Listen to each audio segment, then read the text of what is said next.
कराची जिले के सरजानी टाउन में फायरिंग जो वाक़िओ पेश आयो है, जिन नतीजे में पीरसन क़त्ल थी वियो है, जॾहिं त संदसि घरवारी ऐं पुट ज़ख़्मी थी पिया आहिनि।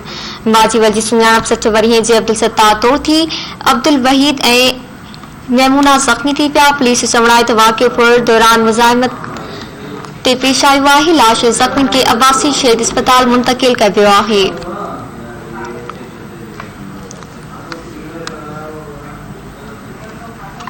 कराची में खबर शेयर कई पिया। कराची जिले के सरजानी टाउन में फायरिंग जो वाक़िओ पेश आयो है, जंहिंजे नतीजे में पीरसन क़त्ल थी वियो है, जॾहिं त संदसि घरवारी ऐं पुट ज़ख़्मी थी पिया आहिनि।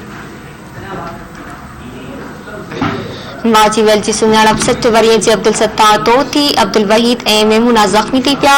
पुलिस चवण आहे त वाक़िओ पुर दौरान मुज़ाहिमत ते पेश आयो। लाश ज़ख़्मी खे अब्बासी शहीद अस्पताल मुंतकिल कयो वियो आहे।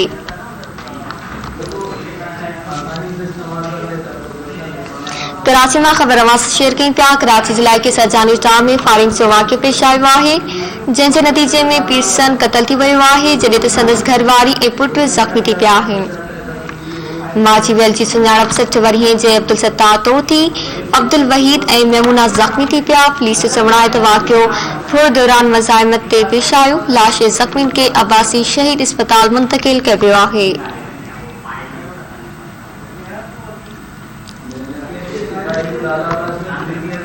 कराची जिले के सरजानी टाउन में फायरिंग जो वाक़िओ पेश आयो है, जंहिंजे नतीजे में पीरसन क़त्ल थी वियो है, जॾहिं त संदसि घरवारी ऐं पुट ज़ख़्मी थी पिया आहिनि।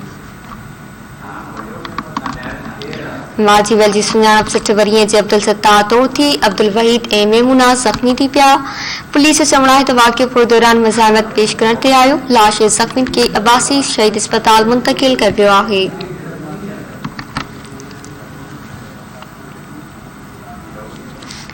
कराची जिले के सरजानी टाउन में फायरिंग जो वाक़िओ पेश आयो है, जंहिंजे नतीजे में पीरसन क़त्ल थी वियो, जॾहिं त संदसि घरवारी ऐं पुट ज़ख़्मी थी पिया आहिनि। तफ़सील मालूम कंदासीं। कराची में धरती टीवी जे रिपोर्टर साग सरकी का। जी साग, आगाह कजो। जी बिल्कुल मारवी ॾिसो है सरजानी सेक्टर 10 है, जिते झंडो चौक है, उते ही जेको घर में फायरिंग थी है, जंहिंमें हिकिड़ो माण्हू जेको आहे उहो मारिजी वियो आहे, ॿियो जेको माण्हू आहे उहो ज़ख़्मी थी पियो आहे। मार्जीवल जेको माण्हू आहे उनजी सुञाणप जेको आहे अब्दुल वली जे नाले सां कई वई आहे, ऐं ज़ख़्मी थियण वारो जेको शख़्स आहे उनजी सुञाणप जेको आहे रज़ाक तौर कई वई आहे।